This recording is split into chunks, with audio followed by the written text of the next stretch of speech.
for us, we want to give that added layer of, for people who want to see improvements or want to get better, like there is that aspect also. I think another side of that too is we put our money where it matters, and we decided in the beginning we were going to take as little from it as possible and just keep feeding the business. It's profit to keep it growing. That was the big one, like making sure business first. Always. Like I lived super strapped for like months. No, you both did, which is also that's part of being a business, right? I mean, the owner gets paid last. Absolutely. And when you own a business, and we've talked about this often, your two primary objectives as the owner is first, increase shareholder value, right?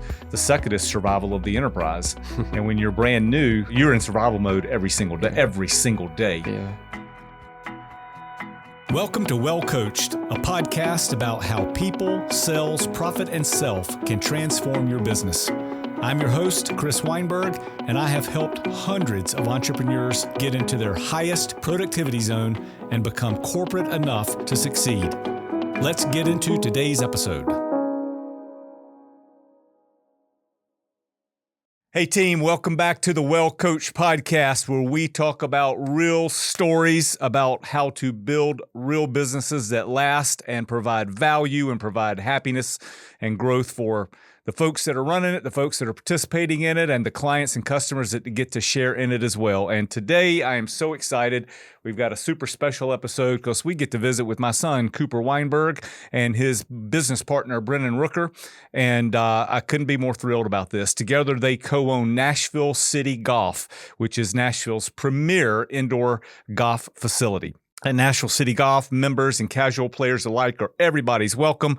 They have over 350 real-world course simulations that you can go and play on. They use the top-of-the-line technology with the TrackMan IO simulators. They have an upscale lounge. You can have lessons from our PGA guy, Brennan, sitting over here.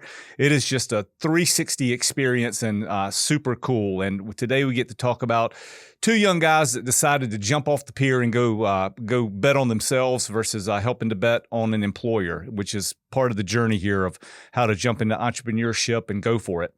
We're going to talk about their journey into business ownership. We're going to talk about what's it like stepping out from being a W-2 to a business owner, and all the nervousness that comes with that, and all the bravery that it takes to make it happen. And so, fellas, if you're ready, we're going to tee it off. How'd you like that? I like it. Did you like That's that? perfect. All day long, folks. It's very fitting. Tee it off, a golf reference. We're going to stay in our lanes of people, sales, profit, self today. And if you're ready, we'll get going. Let's do it. Okay, so let's talk about the shift from W-2s to being co-owners. And both of you, let's start from the beginning. Brennan, what inspired you guys to even do this? Yes, sir. Absolutely. So, just right off the bat, we both big avid golfers in the beginning, playing multiple times a week. So from there, we saw a lot of different experiences around Nashville, all over the place, everywhere we went. It was always just this feeling of like, this could be better. What is missing here? What would I appreciate to see more? And so with that, all of those questions always just kind of stayed in the back of the mind.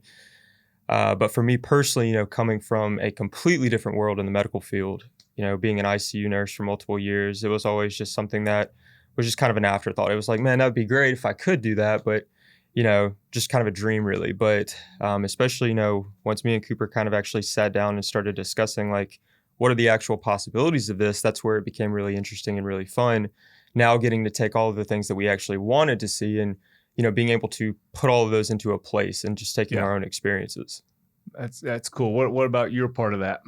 Yeah, no, I definitely agree. I think it was a matter of we had nowhere to go that gave us what we wanted to see.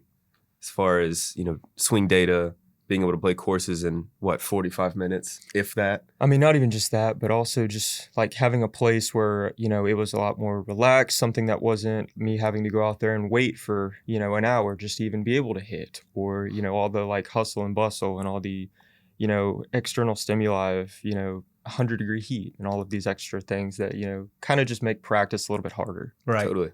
And to have a place to practice as far as like lessons and instruction goes. Yeah.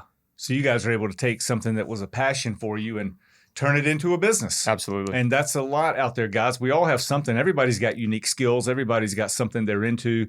But it takes a lot of a mental shift to say, let's go for it. And these guys were able to do that. So as business owners, what's been the biggest mind shift for you that you've experienced moving from being a W-2 into owning your own thing? 'Cause that's a major league jump. That's huge. Yeah.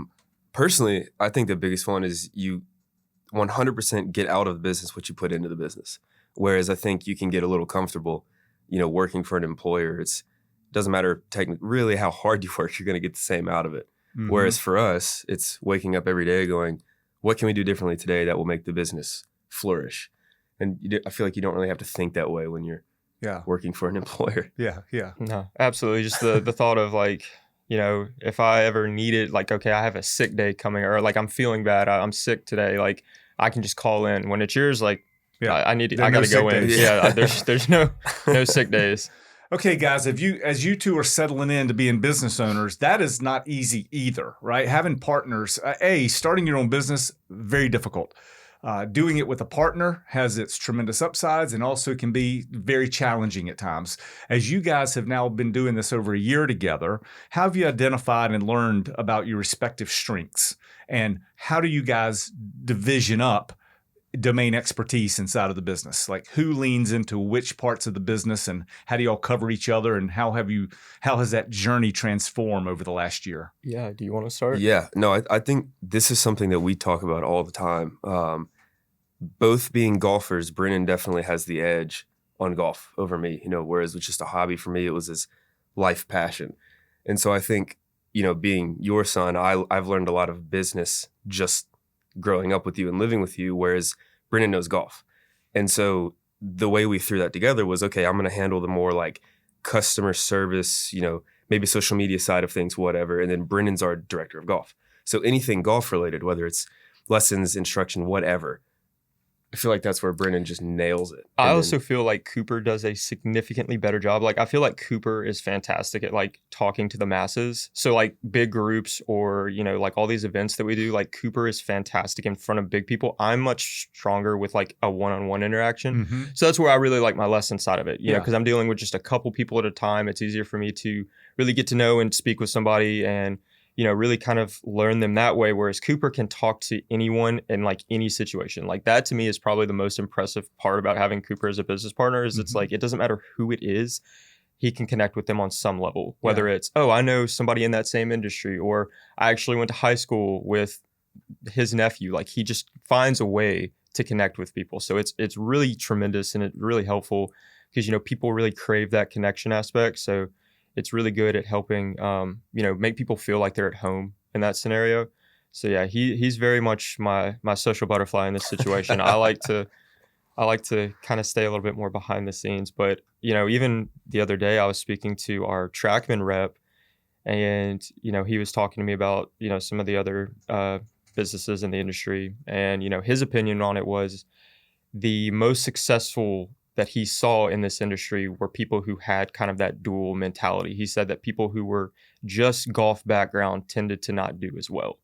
So, and even his opinion was he thought that we were, doing a very great job of kind of tackling it from both sides because the golf is only half of it. Like this, the business is the other 50%. So they're both equally important.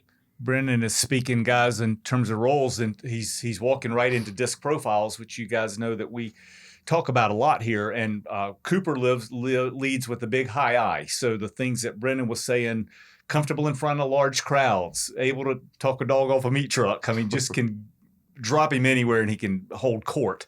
That is a high I thing, right? When then Brennan's saying, hey, I prefer the more one-on-one or the more intimate part of the relationships, Brennan leads with a high S. So he is literally speaking to what his graph would say on their disc profiles. And I see it in action too. And I see it when I get to hang out or work with them as too. Cooper is really good at waxing poetic. Where Brennan really shines is in one-on-one golf experiences. And he has built an amazing roster of people that he's able to teach, all the way from my 4-year-old daughter, all the way up to people even older than me. So that highest connection in one-on-one settings is a real thing, as is the high I who can spread the word and wax poetic to the masses. So that's good that you guys have both recognized that.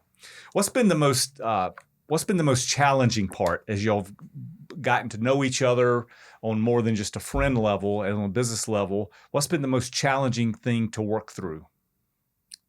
That's a tough one. You're welcome. Just as like business partners or just in the industry? Just the business partners. So I mean, I think in the beginning, it was just kind of getting like, I know that we say this a lot, kind of separating our friendship hat from like our business hat. Yeah. Business hat. And I know that like, for the most part, like it helps because I think we're very similar. So, you know, we know how to like communicate with each other. And I mean, I really think the biggest thing is just, you know, really being able to separate the two. Mm-hmm. And like, I think one of the biggest things is just communication. Yeah. Like just being able to make sure that we're always on the same page. You know, it's not always going to be super, super easy, but I think like, at least in my experience, it's been an incredibly smooth experience. Like, you know, it's just, we both have the same goal. Yeah. And so like, just remembering like, we're on the same team. Like this is something your goals are aligned, and that's a good one. And it's, back to the disc profile, Brennan said, hey, we're kind of the same. We know how to talk to each other. And that's true. S's and I's, people oriented. They can usually communicate at a pretty easy level. I would think one of the challenges for you guys that we've talked about is that sometimes you got to have edge on the relationship, right? You got to be able to call black and white and spades. And to your point, we use that a lot when couples are working together or friends, being able to just identify, hey, well, I've got on my business hat right now, or I got on my friendship hat right now. Even being able just to define that in the moment takes a lot of drama or hurt feelings out of the way. I think in the beginning that was I agree. You fumbled through that for a minute, which is normal. That's normal. But once you get it, it's so easy. And I feel like in the beginning, we literally had to look at each other and go, okay, business hat, like, let's talk about this. Yeah. Now I feel like we just get it. Yeah. Like when it happens. Like I can think of like a couple texts where it's like, hey, I'm putting my business hat on now. But now it's just like, you know it. Right. Yeah. Right. And like you said, our goals align. Brennan doesn't want to walk in and paint the building pink, and neither do I. Yeah. We want to golf for a living and let people have fun in our space. I mean, I love the phrase you told me yesterday where it's like, you know, I don't think a winner wakes up expecting to put in 50%. It's true. So that's a good man. I'm going to steal that, youngster. Yeah. A winner doesn't wake up expecting 50%. 50% success rate does not make you a winner. That's awesome. I want to tie this section up by how these guys have done a good job of delineating who's most in charge of what. And you've heard us on this show before say there's this thing called circle of influence and sphere of concern. And the sphere of concern is the entire business, right? So they're both concerned. They're aligned. They're aligned with the entire business. Are we going to teach lessons? Are we going to have group activities? Are we going to have a party? Whatever that might be, they're aligned there. But inside of that, they each have their circle of influence to where they're in charge. For Brennan, that's the one-on-one golf experience. For Cooper, that might be landing the next big corporate event or things like that. So they're domain experts inside of the business, which you care everything about. You inform opinions on everything, but someone's the shot caller on each of these little things. And I think you guys have worked your way into doing a good job of that. Yeah, I agree. Yeah. So we'll move on. Let's talk about sales a little bit.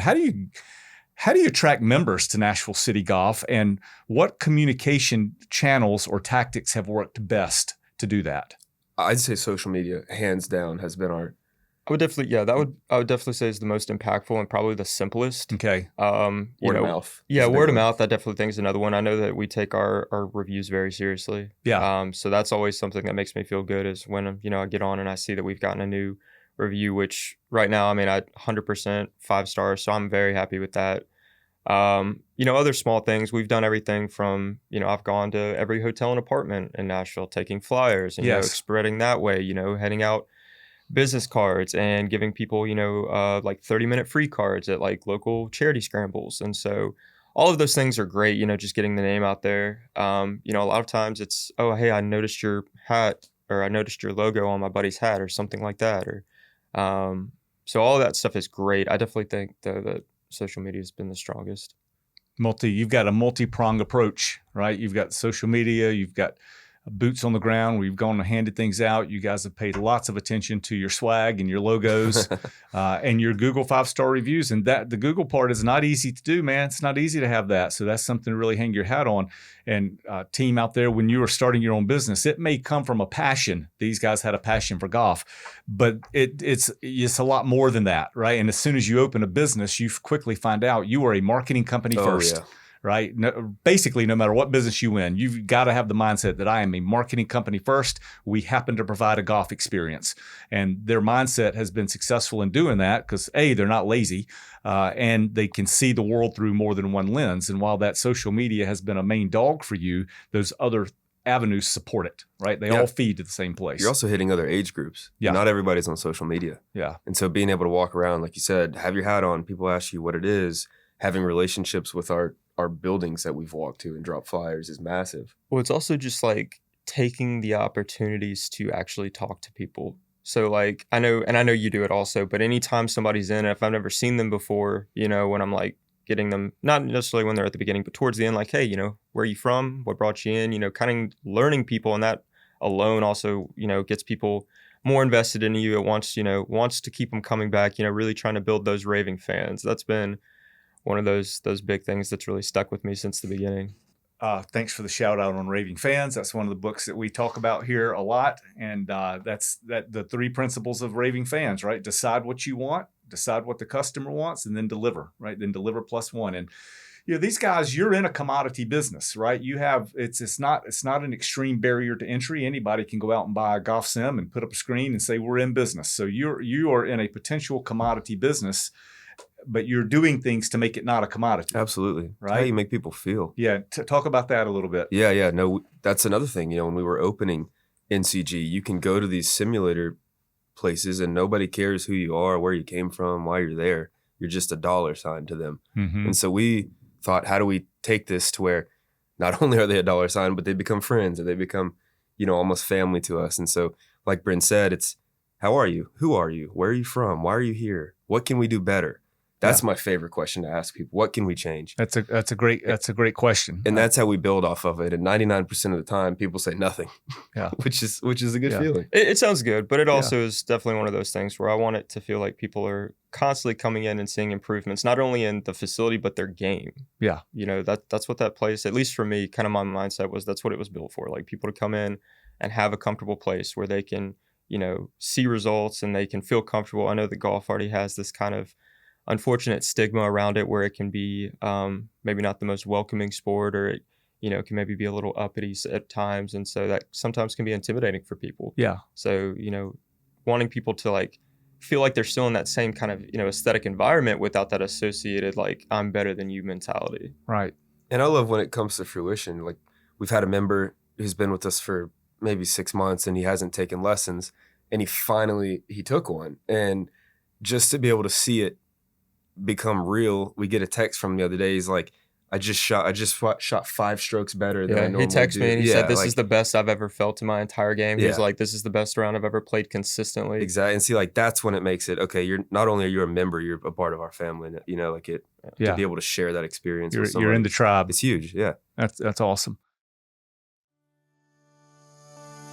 Hey team, are you looking to elevate your golf game year-round? Nashville City Golf, located within the Nashville City Club at 200 2nd Avenue South, offers a premier indoor golfing experience right in the heart of downtown. With over 350 real-world courses available on state-of-the-art TrackMan.io simulators, you can challenge yourself on some of the world's most renowned fairways without leaving the city.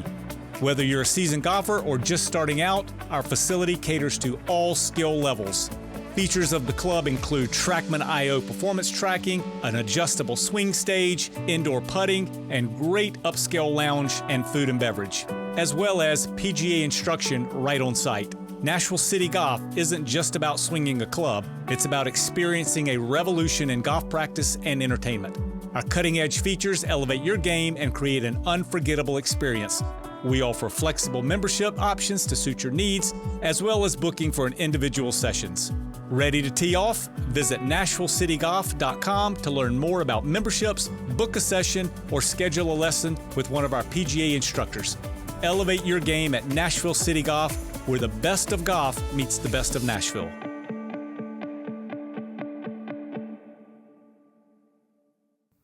Let's talk about revenue streams a little bit. You guys we have memberships, single bookings, lessons. How have you structured pricing strategies? You don't really have to talk about the prices, but the pricing strategies to balance that accessibility with a premium experience. I definitely think it's come with trial and error, 100%. We call that test fast, fail fast, adjust fast. Yeah. That's right. So, definitely we want people to, feel like, once again, they're absolutely getting what they're paying for. We don't want people to ever feel, ripped off or like, oh, that wasn't worth it or that was a waste of our time. So, that's been at least a struggle for me where it's, kind of having the confidence to say like, okay, I'm worth this. Like I'm providing a service that is equivalent to this amount. Trying to continually get better at that. Like I personally have a bad habit where it's like, I feel like if I'm going to charge more, then I need to go, I'm already feel like I'm giving like 110, like now I need to give like 120 or something like that. I'm always nervous that people are going to think like, oh, that was a waste. At least on the lesson side of it. What do you think on the rest of it? Back to, you can just go somewhere and then you can go somewhere and feel like family. I think our pricing reflects that. It's not a, hey, welcome, here's your bay, have fun. Like we're checking on them every 10 minutes. It feels like I try to check on people too much until they tell me to stop. I try I try really hard not to hover. Yeah. And so I think our price reflects extremely fairly for what you're getting. You can go to a competitor and have your bay and some people don't want to talk to you. And I think that we can pick up on that pretty quickly. If they want to come in, put their head down for an hour, that's great. We understand that. Well, and then I guess the other part of it is just we try to include everything under a single price. So like for instance with us, you're not coming in and having to pay just for the bay and then you're getting surcharges for each individual person you add. And then there's an extra surcharge for, oh, you didn't bring clubs. Like we try to cover every base. That way it's as simple as possible for people where I know, other industries I've seen, their business model is a little bit more like, they're adding on those kind of everything's a la carte. Yeah, a la carte. Well, that's a good lesson there, team, is like you want to keep your business as simple as possible. Oh, yeah. And you do not want your guests to have to try to figure out how to use you. Oh, yeah. Right? And the nickel and dime thing is part of that. Or we try to talk about, you want to make as few rules for guests as humanly possible. Doesn't mean you got to have some rules, but to your point, the more that can be inclusive and the less the customer has to figure out, the better the experience is going to go. We talk about that all the time. Just don't make it hard for people to spend money with you. Right. Oh, no. Keep it as simple as possible. Good.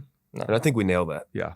Awesome. I do too. And we're definitely, once again, we're continuing to evolve and grow, trying to continue to add services. That way that value is even more apparent. Yeah. So you guys now, you're not only in the business of golf and marketing, you're also in the business of maintaining a profit and loss statement. And I bet a year and a half ago, you never heard of what a profit and loss statement was. So, and that's okay, right? We talk about people, sales, profit, and self. The vast majority of people are naturally good at one or two of those. Nobody is naturally good at all four. That's why they are called skills, and skills are to be developed. And the profit and loss statement would be new to you, right? When you guys woke up and decided, man, I love playing golf. Wouldn't it be cool one day if? I'm sure you weren't thinking, and I can't wait to be an accountant. But now you are, right? Now you got to pay attention to that. So as you guys are managing your cost, at the same time, technology changes, equipment changes, the venue needs updates. How do you balance all that? How are you managing your way through that? That's a good question. That's also something I get asked now, a lot. Let me brag on you for a second. Guys, I'm gonna brag on you for a second because, hey, it is my son and my good friend Bren too. Some businesses take forever to ever see a profit and need cash infusion for a long time to get going. And some never see a profit. These guys had an initial cash infusion to get the business up and going, and the business has sustained itself since then. And that doesn't mean that's because of only runaway revenue. They've done a really good job of managing their cost while they're building their revenue. So talk about that a little bit. Yeah, well, I think as far as expenses, we did a really good job of planning. What are we going to have to purchase? What are we going to have to maintain? Yeah. And our biggest one, I feel like, is golf clubs change throughout the year. Yeah. And so I think we had to do that a little quicker than we expected in the beginning. But, we're in model year 25, 26 comes out in 2 months. So here comes new golf clubs. And okay. So is it kind of like car models, like almost the golf worse? Clubs? I mean, I would almost consider it like an iPhone. Yeah. Okay. Okay. And, with that, you trying to stay in, ahead of the game and trying to stay up to date with everything. Obviously, once again, like we want to offer the best of the best. So that obviously comes with potential challenges. But I think for the most part, like we've done a pretty solid job, I think, of just keeping up to date with everything. And once again, like we're still growing. We have, a lot of big plans still moving forward. Circling back to the P&L question, that's something I get asked a lot. Is people will come in and they'll be like, "Man, it must be great to just get to hit golf balls all day." And it's like, yeah, I wish. Yeah, right. Right. Like, I know it seems that way, but not even close. Yeah. Yeah. So yeah, there's definitely a lot behind the scenes, and that's another thing I get asked a lot. Is you'll have people, once again, to your point where you said like it's not necessarily the hardest thing to start. You'll have so many people that'll come in and they'll want to ask us all these questions about like, man, I'm really interested in opening one of these. Like it seems pretty straightforward. Yeah, I think I'm going to open one of these back home. And Good it's luck. always do your research. Yeah. You have no idea how much goes on behind the scenes. Like you think that I just hang up a bed sheet and I'd never have to touch it again. And it's just like a money printing machine. Yeah. Not even close. That's right. Yeah. There is so much, especially if you want to do it to the kind of the degree that we have, where it's like you're really setting yourself up there. Mm-hmm. You know, if you kind of want to follow this kind of cookie cutter approach, absolutely. And, you know, at the end of the day, it kind of depends on who your target audience is. You know, if you have somebody who's in there and they just kind of want to blindly whack some stuff and just, you know, feel good that way, absolutely. But like I said, for us, we want to give that added layer of, you know, for people who want to see improvements or want to get better, like there is that aspect also. I think another side of that too is we put our money where it matters, and we decided in the beginning we were going to take as little from it as possible and just keep feeding the business its profit to keep it growing. That was a big one, like making sure business first. Always. Like I lived super strapped for like months. No, you both did, which is also that's part of being a business, right? I mean, the owner gets paid last, absolutely, and the business has to. When you own a business, and we've talked about this often, your two primary objectives as the owner is first, increase shareholder value, right? Sales, managing cost. The second is survival of the enterprise. And when you're brand new, you're in survival mode every single day. Yeah. And so, you guys have done a really good job of positioning yourself to be able to bootstrap. And that's paying off. Yeah, I went back to a college kid diet. Yeah, so. and that's what it takes. People think business ownership is easy, and like you said, the folks will come in and say this looks glamorous or this isn't hard to do. Well, they're not seeing when you're going, how do I pay rent this week? Yeah, right. Exactly. I mean, and so, but some people are geared for that, and some people aren't. Absolutely. And that's the other circling back to once again your other question about like how does it feel like being that entrepreneur? Once again, I think so many people see it as, oh man, that sounds, you know, so great, but you don't see like I'm not only like doing this for, you know, like the sake of it, like it's like survival, right? Like I don't have a choice. That's right. Like, that's right. If I don't do a there good is job, no option B. Yeah, no. I always want to tell our entrepreneurs, you don't ever plan on option B because you can migrate to it too fast. Yeah. Right. So you don't have an option B. Although I do think people should all have a nuclear option. Mine is if this all fell apart for me, I would go to the Caribbean and open a hamburger stand. I'm with you. And I'd be fine. I'd be fine. And sell Dos Equis and a hamburger. And that'd be it. So you guys are rocking and rolling. How do you're managing your dollars tightly. We call that the drudgery of the numbers will set you free. Like the more you stare at them, the easier they get to see. So you've got that under control. Now let's talk about scaling. Like what's next? How do you grow this business? I bet you've got something exciting. Yeah, that's a good one. We were sitting in the studio not too long ago having a meeting, and you know we're having this conversation of what's next. How do we grow? And mobile golf simulator came to mind, and so we took the same issue that there was with a fixed indoor golf simulator. What do we not like? All right, let's go do it with a mobile version. Yeah, fantastic! Congratulations. What does that look like? So what does mobile golf simulator mean? So it's essentially we take what everybody loves inside of our studio and bring it to you. Whether it's an indoor party, outdoor party, we have this mobile fixture where we set the sim up inside of it. We were blessed enough to be tied to the City Club, get our catering and offsite liquor license as well. So awesome! We're so excited for that. I'm very excited, and you know, from there, the hope is that will, you know, not only help us expand in our home base, but then, you know, maybe even starting to look outward. Yeah, that's an easy way to have a beachfront somewhere else to test the concept, right?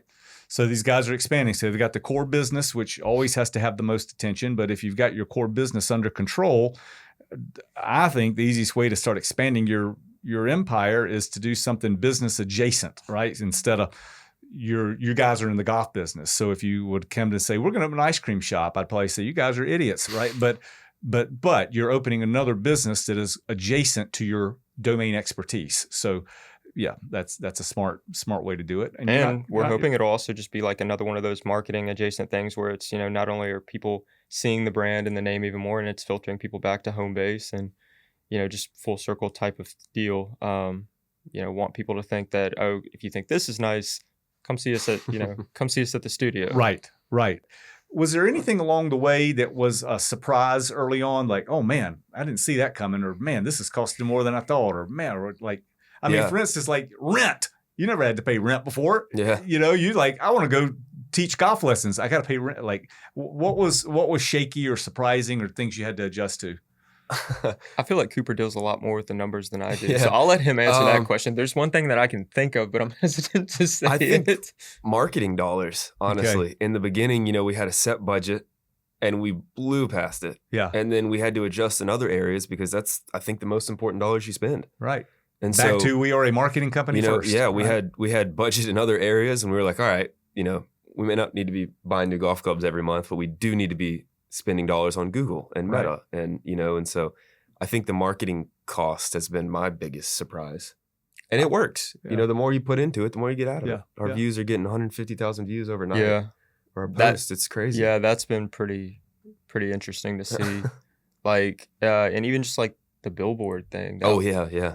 That was really interesting. Probably one of the most interesting things to me is just like how many different people that you kind of work with. Once again, like you would imagine that this would be a pretty straightforward industry, but just like the amount of different people that you like have to work with across, everything, whether it's, a manufacturer for clubs or a rep or, your simulators or, an F&B person. So there's just a lot of That's fair. Different avenues and like a lot of different people that you have to not only like talk to, but coordinate with. Yeah. And kind of being sometimes at the mercy of other people has been something I've had to like adjust to. Working with other people's schedules, and I know everyone's busy, but like definitely trying to like stay on track with your own things. That's been no, I agree, because we can be at 100 miles an hour, and the person we're relying on could be at 10. Right. And we're working with a company based in Denmark, who has salesmen scattered. Your support sometimes answers like it's that was a shocker in the beginning as well. And then you have to pay to keep the things alive. I'm not sure we were told that in the beginning. I think we thought it was a one-time purchase. We were set to go. Psych. Surprise. You have to keep all of them updated and alive, and that costs money. Well, then it's also just, a revolving door of people too, where it's like, vendors change. Companies change. That's been another thing that we've struggled with. That's difficult, man, because sometimes you fall in love with the brand because of the person that's standing beside the brand. And then they change employees, and it all goes to. We are going through that right now. Yeah, it goes through the drain, and you guys said a lot there. When you're an individualistic performer or a W-2 or even a solopreneur, you're able to get results through your own efforts. And you guys learn very quickly that because of all the vendors that you've got to deal with, you've got to get results through other people.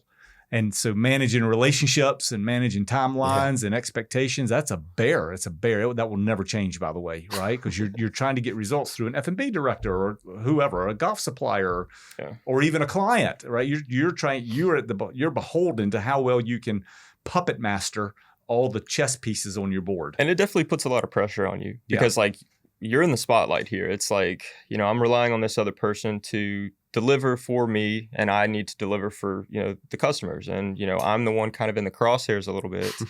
And that was another thing, circling back to the W-2 question, where I don't understand why this necessarily happens. I personally don't like to tell people that I'm a co-owner of this. But sometimes people just like pick up on it. I've had one guy come in and I was giving him a lesson, and he was like, "You own this, don't you?" I was like, "How'd you pick up on that?" He was like, "Most employees wouldn't be picking grass out of the carpet." Awesome. I was like, "Okay, that's fair." Yeah.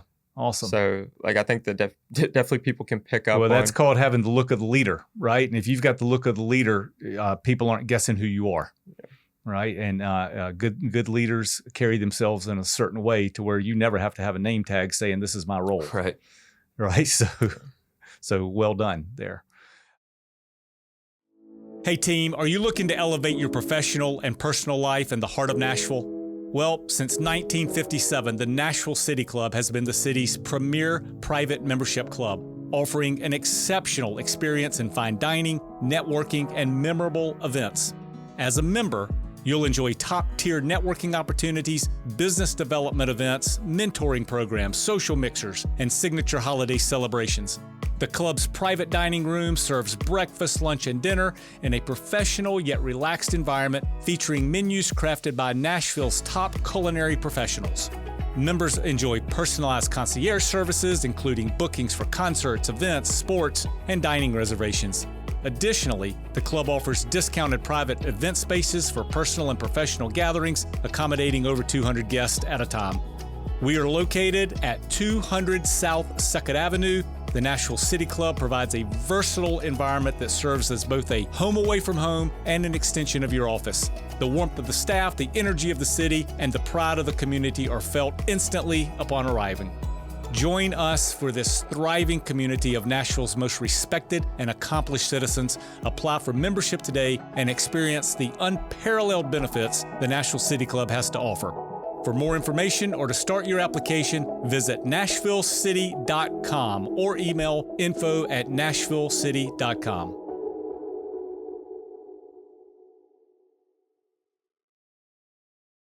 Let's talk about your work-life balance, especially in these roles. You know, you're passionate about it, but at the same time, you got to eat. How have y'all figured that out?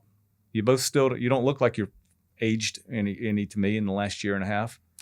So how's it going? You feel like you got that under control? Do you manage it consciously or not? No. I think, work-life balance is huge. It definitely changes when you own your own business because work is your life, especially in the beginning. Yeah. But I think, it hasn't killed our love for the game. We still play golf. Yeah. Going to play golf after this. Mm-hmm. And we still play golf together Yeah, all the time. no, absolutely. And I think that's when our best ideas happen. It's when we're out on the golf course. Yeah, I Just agree. butting heads. I definitely think, that kind of time away to kind of recover and recap. We talk a lot on the golf course, and he's still, my favorite person to play golf with. I love going out, and once again, we try to go out at least once a week. It's definitely a thing where I live at the studio. I'm there pretty much 6 or 7 days a week. So, but it doesn't really feel like work. Yeah. And right now, you're right. It's a passion. So, and I've always kind of had this mentality of I'll work now and I'll play later. Mm-hmm. So that's the way to work. That's the way to set yourself up for a good chance of surviving. Do things that other people aren't willing to do now, so you can do whatever the hell you want to do later. Yeah. Right. And that's that. And the other thing here, guys, is we talked a little bit about partnerships. Partnerships can be exceedingly difficult, right? So, and when they go sideways, or if they go sideways, it can be messier than a divorce getting out of it. So you want to choose your partners very, very carefully, which they did. They were friends first. We've talked about how they're able to put on a business hat versus a personal hat. And I think one of the most telling things about their relationship is they still play golf together on their days off. And that is a monster benefit. It's not a requirement. There are plenty of business partners who may not necessarily be friends, but they have good respect inside the business for each other. But if you're able to have a partner that's also a friend, that is a force multiplier for sure. So that's awesome. What about advice that you'd give other young professionals that are thinking about jumping off the W-2 train and jumping into their own? What advice would you have for them? What kind of things they need to be thinking about? Do it, first of all. Okay, he's right into high eye mode, because as I was asking that, I was about to say, my high eye is going to say, don't think at all. So he just do it, all right? Yeah, just do it. I think I wish we would have, and learn as you go, but I think I wish we would have kind of done our budget 4 or 5 times in the beginning versus we were so excited to get going. So we were let's do this once, adjust it as we go. And then we kind of got open. We were like, uh-oh, and it was fine. We made it through. But like I said, marketing, definitely have a bigger budget for that.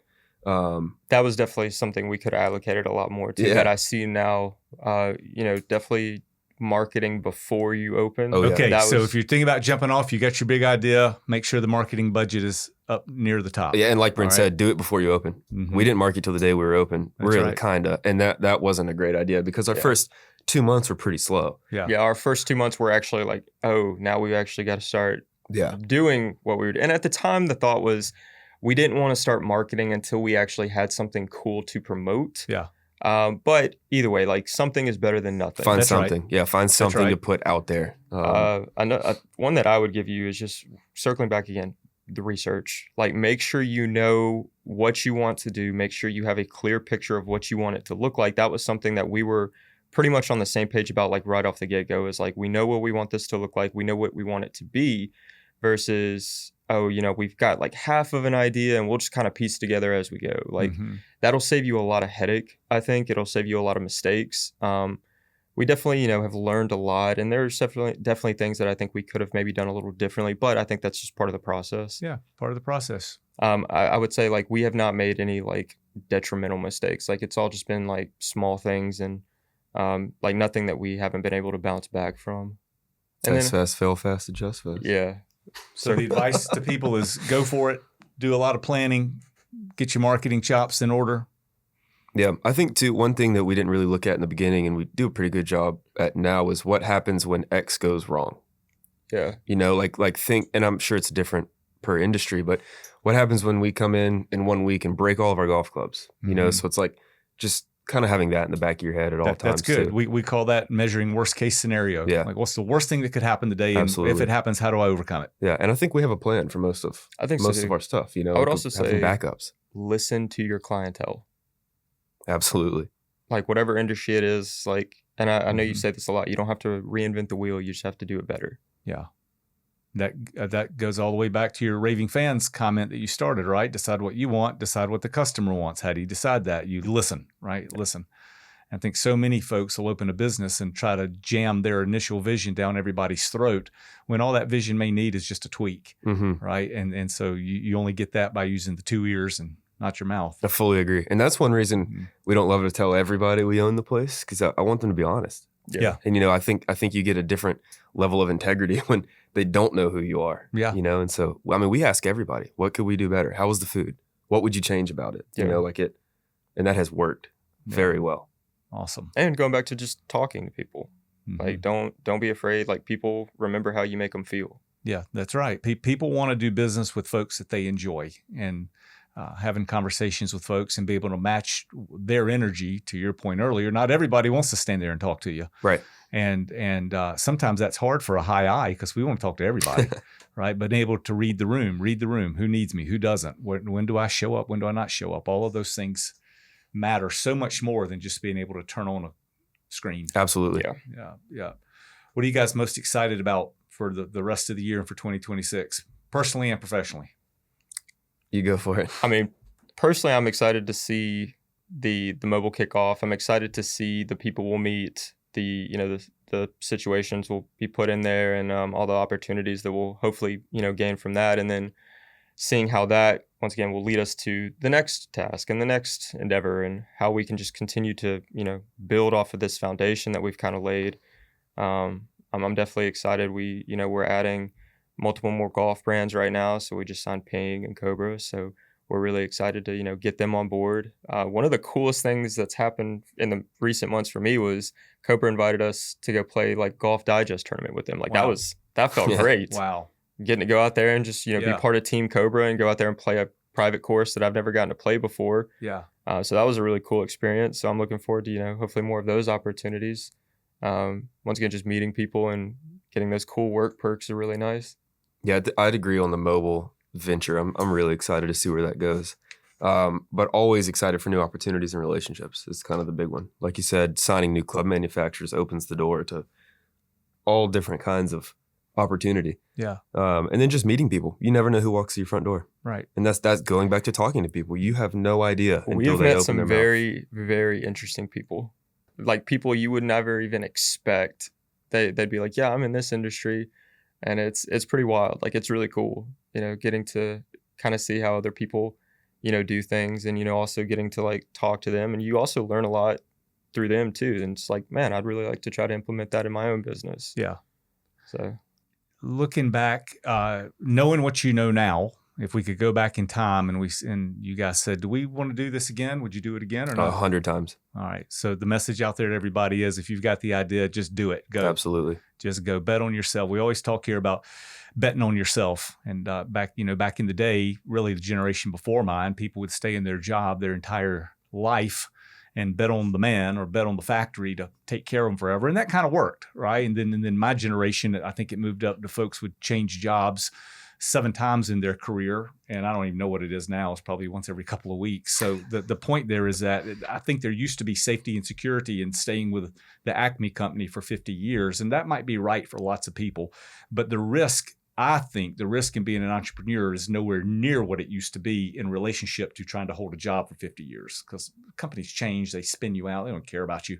You may as well be betting on yourself. Well, and back to the other question, like if I were talking to myself from like 2 years ago, like I would never believe that I was in this position right now. Because like I said, I was working as an ICU nurse, was miserable, like, very, very important job, but it could be fulfilling, but it just didn't fit me. It was very sad. It was very depressing. I love interacting with people, and everyone I was working with at the time, they were fighting for their lives. So like that was very kind of taxing on me. And so there was definitely this point where, I was trying to transition out of the medical field and trying to find something new. And there was this like one moment, it was right before, it was about 6 or 7 months before me and Cooper actually sat down and talked about this. I was about to just leave it all together.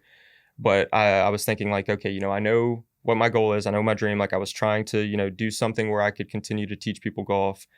And it was, I need to do this because it's going to get me to that destination quicker. So that was one thing that was really big for me, is like, yes, it sucked, but just tough it out. Like I would 100% do it 10 out of 10 times again. Like if I had to, like I would go through it all again if I knew it, got me back to this position. So, just trust yourself, go through, if you're in a position or a job right now that you hate, like I said, it was something that just staying focused, not losing track, not losing hope. So that was a big one for me personally. Yeah. And it's okay that it's scary and all that. It's supposed to be nervous people perform better. So it's okay to wake up nervous every day. Well, that's good. That's good, because I feel I'm going in thinking like I dream about the studio like you wouldn't believe. No, nervous people perform better. That means you have a feeling, right? You want to be feeling something. That nervousness should drive you, not to the point of paralyzation, but the point of action. And you guys do that. How do folks figure out how to interact with y'all? Where do they find you and all that stuff? Nashville City Golf on all social media platforms, NashvilleCityGolf.com.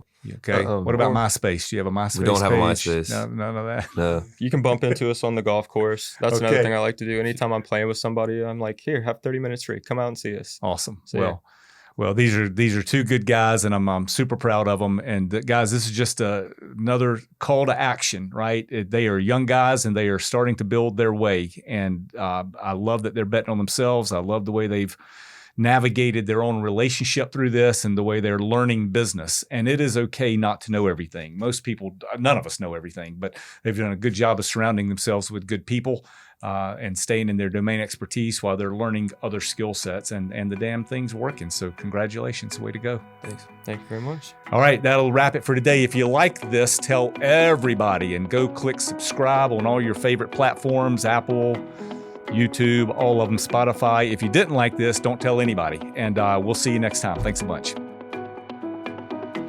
Well, guys, that's a wrap for today. We thank you a ton for listening and looking forward to the next episode, where we'll continue this journey on how becoming corporate enough can put you in your highest productivity zone to create a successful, profitable, and purpose-driven business for you.